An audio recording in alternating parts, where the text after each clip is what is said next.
Welcome back, everyone. So we've done a little bit of investigation. We have seen from a graph, average and instantaneous. But of course, now we need to do calculations. Now we need to know how are we going to get asked this? How do we get examined this? So that's what we're going to look at now. All right, you ready? Good. So here we go. A car travels 100 meters east in 5 seconds. They want the car's average velocity, and then they want the car's average speed. So there's two things we need here. Let's start with the first one. The car travels 100 meters east.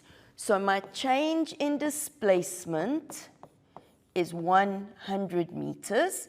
There's my direction. And my change in time is 5 seconds. Now, unlike when we do it with the graph and we have to have 2 points, that's already taken into account. Okay, so don't stress too much about the fact that you don't know the beginning and the end point. It's already done for you. So we want average velocity. We need to remember that average velocity has the little line on top of the V, which is delta x over delta t. So we're going to have 100 divided by 5. And I know some of you can do this in your head, and that's wonderful. But in exam times, in tests, sometimes we get a little nervous and we panic a little bit. So we're going to use our calculators, okay? That's why we have them. So 100 divided by 5, and we get 20. But I asked for average velocity. Velocity is a vector. Vector means I need to have size and direction. Direction is the same as the displacement, so it was going east. I have to put east in at the end. Don't forget the direction. It's so easy because we get so used to doing stuff, but you've got to remember velocity is a vector. We have to put the direction in. Next question was, what was the car's average speed? We just worked out that the average velocity was 20. The nice thing here is that average speed and average velocity in this case is exactly the same. Why? Because the displacement and the distance they traveled was the same value. It's not a case of the car, it is a car, yes, the car traveled so many meters east and then went so many meters west and then so it changed direction and so the distance is different. The distance is the same. I don't need to calculate it again. So I can just say that my average speed is 20 meters per second. Remember, speed is a scalar, so direction mustn't be included. If you put a direction here, we'll mark it wrong because it's not showing that you understand that speed's a scalar. All right, next question. A car accelerates from 5 meters per second to 25 meters per second in 10 seconds.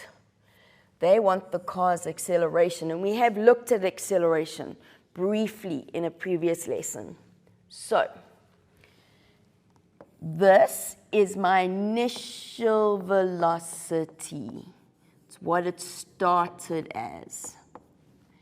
The 25 is my final velocity. The time is 10 seconds. That's changing time.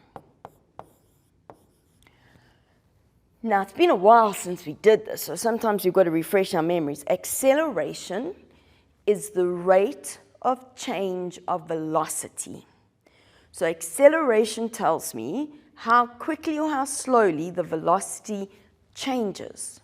That means acceleration is change in velocity over change in time. Whenever we do a change in, it's always final minus initial, okay?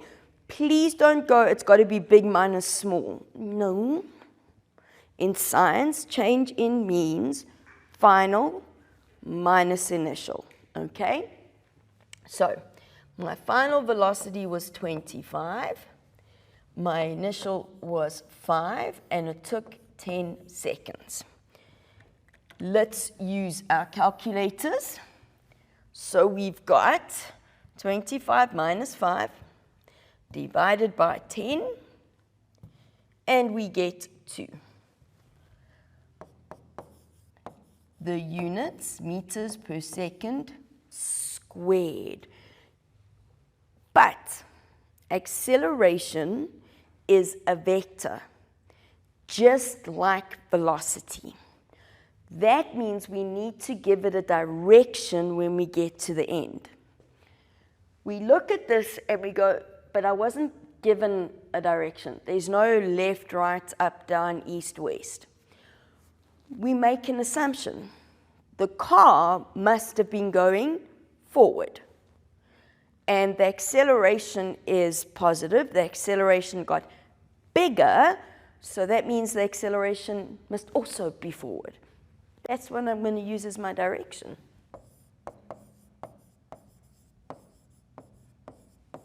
That's fine. You could, if you wanted to be extra sure, go in the same direction as the car's motion. Watch. So I could have said in the same direction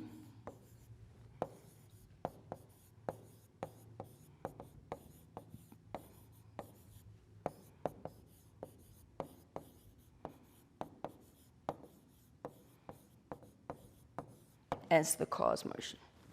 It's the same thing. Okay? Good. Next one. Ooh, a plane accelerates down a runway. Okay, so it's accelerating down a runway, and after 29 seconds has a velocity of 260 kilometers per hour north. Yay, we've got a direction. Calculate the acceleration of the plane. All right, good question. We know time. We know final velocity, which is 260 kilometers per hour. What's the initial velocity? Well, it's accelerating down a runway. We can make an assumption that the initial velocity is 0. Okay? But that's meters per second.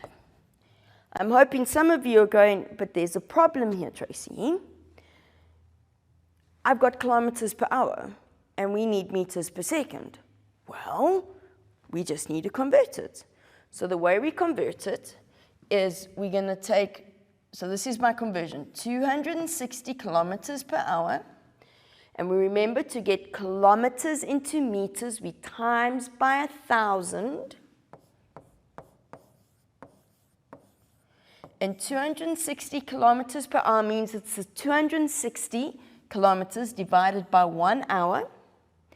We then need to times by 60 to get it into minutes, and times by 60 again to get it into seconds. Okay?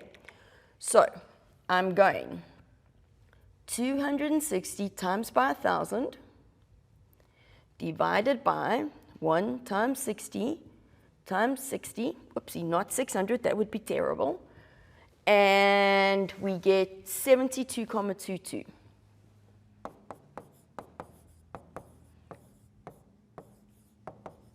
Okay, now I want to show you a trick. That is the same as taking this value and dividing by 3.6. Let's prove it, okay? So I'm going to take my 260, divide by 3.6. Oh, look at that.